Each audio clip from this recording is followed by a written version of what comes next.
It happened in under 60 seconds. That is the part that nobody in that press conference room was prepared for. Not the content. The pace. Roberts walked in, sat down, and before a single reporter could ask a single question, he started talking. No warm-up. No customary opening remarks about the game itself. He had something to say, and he had clearly decided that the only way to say it was to say it immediately, completely, and without giving the room time to brace itself. 3 reinforcements. Finalized. Effective immediately. 3 regular players. Gone. Already informed. Already cleared out their lockers. A new catcher. Officially part of this organization. And rushing. The young catcher whose name had been at the center of so much tension in recent weeks. Gone before Ohtani had even arrived at the ballpark that day. Then came the number. $400 million. Roberts said it plainly. No hesitation. No softening. The kind of number that doesn't need additional context to land with full force, because everyone in that room understood immediately what a number like that represents. Not just dollars. Direction. Intent. A statement about exactly how far this organization was willing to go, exactly how fast, and exactly how little patience remained for half measures. The room did not erupt into questions right away. It sat in silence first. Because some announcements are too large to process at the normal speed of a press conference. To understand the size of what Roberts had just done, you need to understand what the days leading up to this announcement had actually looked like inside that organization. The rushing situation had not resolved quietly. Kershaw's comments from the previous week, the ones that suggested even Ohtani's patient investment in the young catcher's development might not be enough, had not faded from the conversation the way these things sometimes do. If anything, they had intensified it. Every game rushing caught after that statement was watched through a different lens. Every passed ball, every late throw, every framing decision that didn't go the pitching staff's way was measured against Kershaw's words. That kind of scrutiny does not exist in a vacuum. It does not stay contained to the public conversation. It moves inside the clubhouse. It changes the texture of every interaction. And eventually, organizations have to make decisions about whether a situation like that is sustainable or whether it has reached the point where continuing to wait causes more damage than making the difficult call. Roberts had been holding multiple conversations simultaneously. With his front office. With his ownership group. With his coaching staff. With, by multiple accounts, Ohtani himself, whose voice in these conversations carried a weight that few players in the history of this sport have ever possessed. What emerged from those conversations was not a single decision. It was an entire restructuring. The 3 reinforcements were the part of the announcement that Roberts delivered with the most energy. He did not read through them as a formality. He described them the way a person describes something they genuinely believe will change the outcome of their season. Each addition filled a specific need that had been identified through weeks of internal analysis. None of them were speculative additions, the kind of moves that organizations make hoping something develops into value over time. These were immediate, win-now additions. Players capable of stepping directly into significant roles without an adjustment period. A reporter asked how quickly these new additions would be integrated into the roster. Roberts did not hesitate. Immediately. There is no transition period here. We need them ready, and they are ready. That was a requirement of these moves, not an afterthought. The specificity of that answer told its own story. This was not an organization dipping a toe into reinforcement. This was an organization making a full-force commitment, with the expectation that the results would be visible right away. The 3 departures landed with a heavier weight. Roberts named each player the same way he had named the players traded in the deadline announcement weeks earlier. Slowly. Deliberately. With pauses between each name that communicated he understood exactly what he was asking the room, and the fanbase beyond that room, to absorb. These were not players whose departures could be dismissed as housekeeping moves. They were regulars. Players who had been part of the daily rhythm of this roster, whose names appeared in the lineup with enough consistency that their absence would be immediately, visibly felt the next time this team took the field. A reporter asked the question that was sitting underneath the entire room's reaction. Was this restructuring a signal that the previous core of this roster had failed to deliver what the organization needed? Roberts considered the question carefully before answering. I wouldn't characterize it as failure. I would characterize it as evolution. Every player who left this roster today gave us everything they had while they were here. But we evaluated where we are, where we need to be, and what gets us there fastest. These decisions reflect that evaluation. Nothing more, nothing less. It was a careful answer. But careful answers do not erase the reality underneath them. 3 regulars were gone.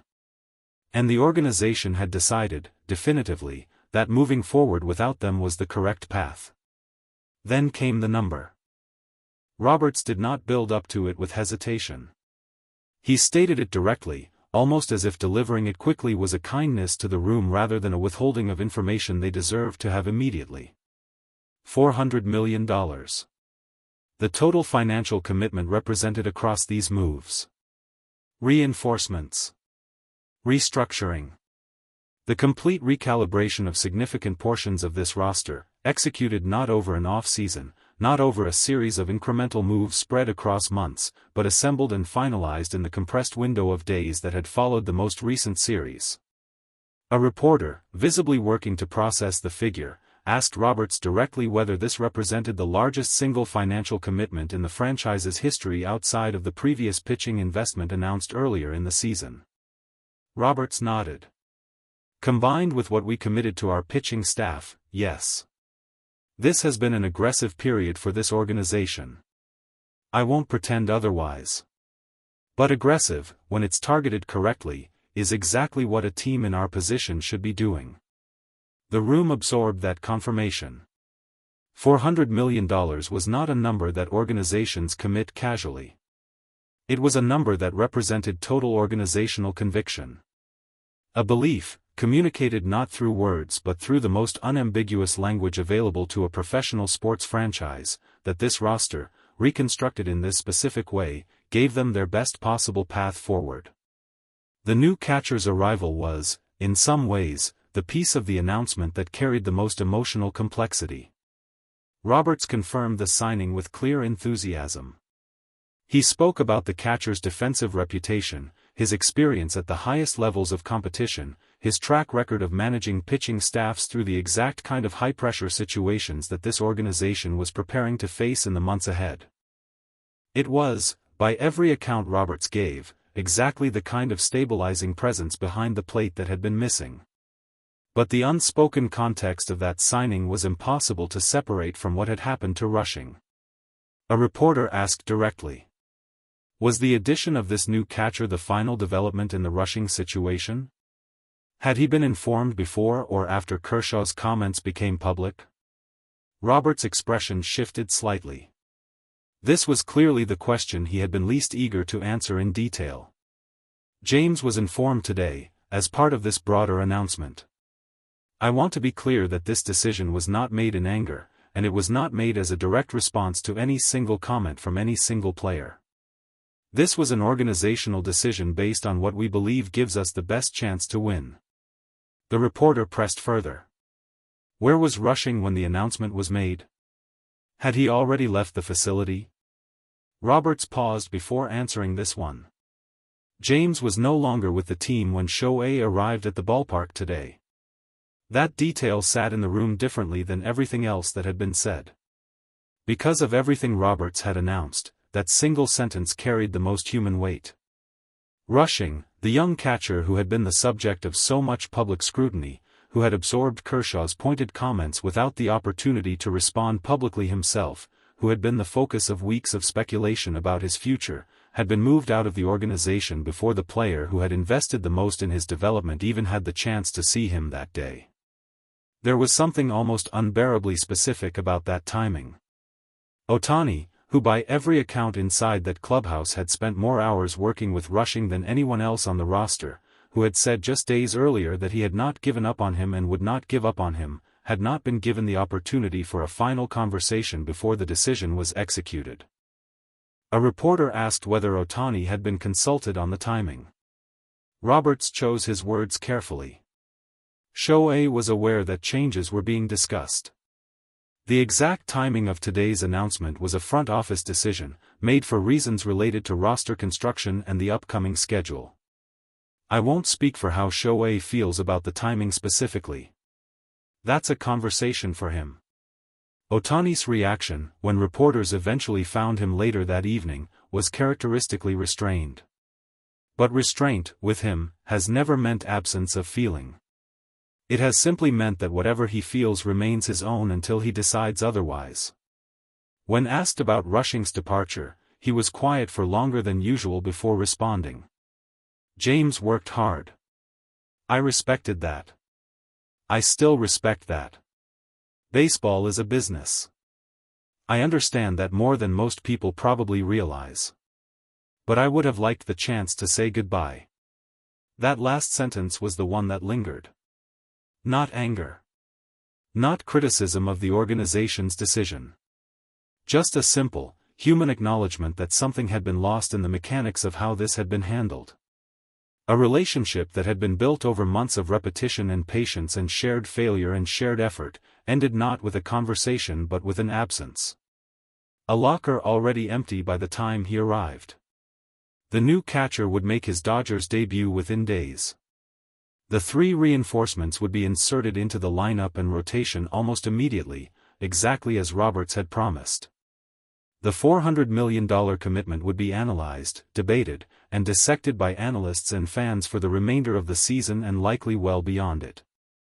But somewhere underneath all of that, underneath the financial figures and the strategic justifications and the roster construction logic that Roberts had laid out methodically in that press conference, there was a smaller and quieter story.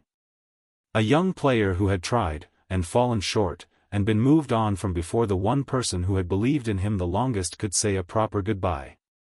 That is the part of nights like this one that never makes it into the official statements. The part that exists in the gap between a $400 million number and a single locker, cleaned out, empty, before the next person who needed to walk past it had arrived. Roberts had made his announcement. The roster had been transformed. And somewhere in that transformation, a story that had been building for weeks reached its quiet, unceremonious end.